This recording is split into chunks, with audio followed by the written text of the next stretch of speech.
सीतारामचन्द्राभ्यां नमः। श्रीमद् वाल्मीकि रामायण अरण्यकांड दूसरा सर्ग। वन के भीतर श्री राम लक्ष्मण और सीता पर विराध का आक्रमण। रात्रि में उन महर्षियों का आतिथ्य ग्रहण करके सवेरे सूर्योदय होने पर समस्त मुनियों से विदा ले श्री रामचंद्र जी पुनः वन में ही आगे बढ़ने लगे। जाते जाते लक्ष्मण सहित श्री राम ने वन के मध्य भाग में एक ऐसे स्थान को देखा जो नाना प्रकार के मृगों से व्याप्त था। वहाँ बहुत से वृक्ष और बाग रहा करते थे। वहाँ के वृक्ष लता और झाड़ियाँ नष्ट भ्रष्ट हो गई थी। उस वन प्रांत में किसी जलाशय का दर्शन होना कठिन था। वहाँ के पक्षी वहीं चहक रहे थे। झिंगुरों की झंकार गूंज रही थी।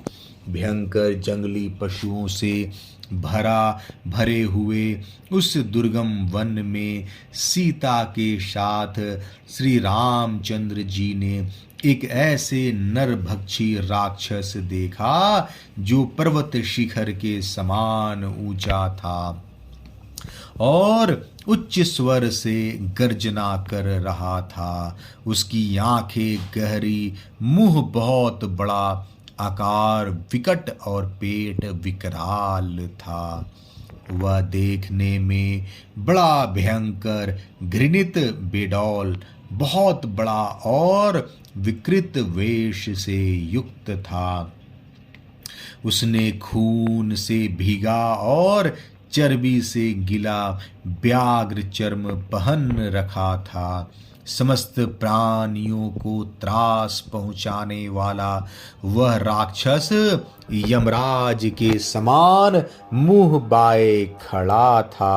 एक लोहे के शूल में 3 सिंह, 4 बाघ, 2 भेड़िए, 10 चितकबरे, हरिन और दांतों सहित एक बहुत बड़ा हाथी का मस्तक जिसमें चर्बी लिपटी हुई थी, गांथ कर जोर जोर से दहाड़ रहा था। श्री राम, लक्ष्मण और मिथिलेश कुमारी सीता को देखते ही वह क्रोध में भरकर भैरव नाद करके पृथ्वी को कंपित करता हुआ उन सब की ओर उसी प्रकार दौड़ा जैसे प्राणांतकारी काल प्रजा की ओर अग्रसर होता है। वह विदेह नंदिनी सीता को गोद में ले कुछ दूर जाकर खड़ा हो गया।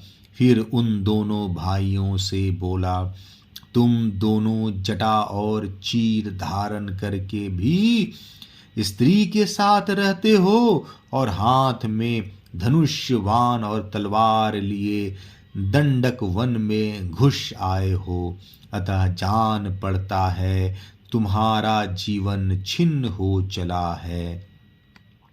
तुम दोनों तो तपस्वी जान पड़ते हो, फिर तुम्हारी युवती स्त्री के साथ रहना कैसे संभव हुआ? अधर्म परायण, पापी तथा मुनि समुदाय को कलंकित करने वाले तुम दोनों कौन हो? मैं विराध नामक राक्षस हूँ और प्रतिदिन ऋषियों के मांस का भक्षण करता हुआ हाथ में अस्त्र शस्त्र लिए इस दुर्गम वन में विचरता रहता हूँ। यह स्त्री बड़ी सुंदरी है, अतः मेरी भार्या बनेगी और तुम दोनों पापियों का मैं युद्ध स्थल में रक्तपान करूँगा।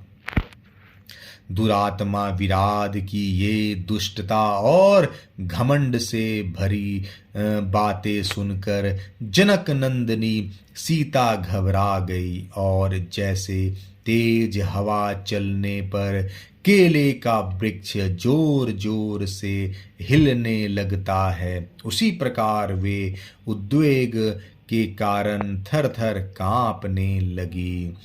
शुभ लक्षणा सीता को सहसा विराध के चंगुल में फंसी देख श्री रामचंद्र जी सूखते हुए मुंह से लक्ष्मण को संबोधित करके बोले, सौम्य देखो तो सही, महाराज जनक की पुत्री और मेरी सती साध्वी सीता विराध के अंग में विवशता पूर्वक जा पहुंची है। अत्यंत सुख में पली हुई यशस्विनी राजकुमारी सीता की यह अवस्था, हाय कितने कष्ट की बात है।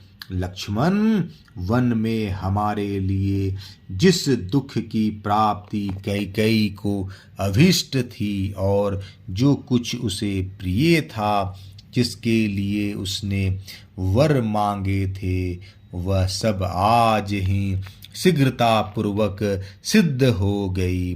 तभी तो वह दूरदर्शनी कैकेयी अपने पुत्र के लिए केवल राज्य लेकर नहीं संतुष्ट हुई थी, जिसने समस्त प्राणियों के लिए प्रिय होने पर भी मुझे वन में भेज दिया, वह मेरी मझली माता कैकेयी आज इस समय सफल मनोरथ हुई।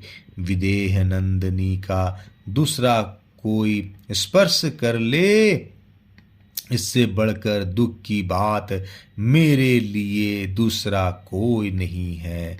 सुमित्रानंदन, पिताजी की मृत्यु तथा अपने राज्य के अपहरण से भी उतना कष्ट मुझे नहीं हुआ था जितना अब हुआ है। श्री रामचंद्र जी के ऐसा कहने पर शोक के आंसू बहाते हुए लक्ष्मण कुपित हो मंत्र से अवरुद्ध हुए सर्प की भांति फुफकारते हुए बोले, ककुतस्थ कुलभूषण, आप इंद्र के समान समस्त प्राणियों के स्वामी एवं संरक्षक हैं। मुझ दास के रहते हुए आप किस लिए अनाथ की भांति संतप्त हो रहे हैं। मैं अभी कुपित होकर अपने वाण से इस राक्षस का वध करता हूँ। आज यह पृथ्वी मेरे द्वारा मारे गए प्राण शून विराध का रक्त पिएगी। राज्य की इच्छा रखने वाले भरत पर मेरा जो क्रोध प्रकट हुआ था, उसे आज मैं विराध पर छोड़ूंगा। जैसे ब्रजधारी इंद्र पर्वत पर अपना ब्रज छोड़ते हैं, मेरी भुजाओं के बल के वेग से वेगवान होकर छुटा हुआ मेरा महान वान आज विराध के विशाल वक्षस्थल पर गिरे, इसके शरीर से प्राणों को अलग करे। तत्पश्चात यह विराध चक्कर खाता हुआ पृथ्वी पर पड़ जाए। अरण्य कांड दूसरा सर्ग समाप्त।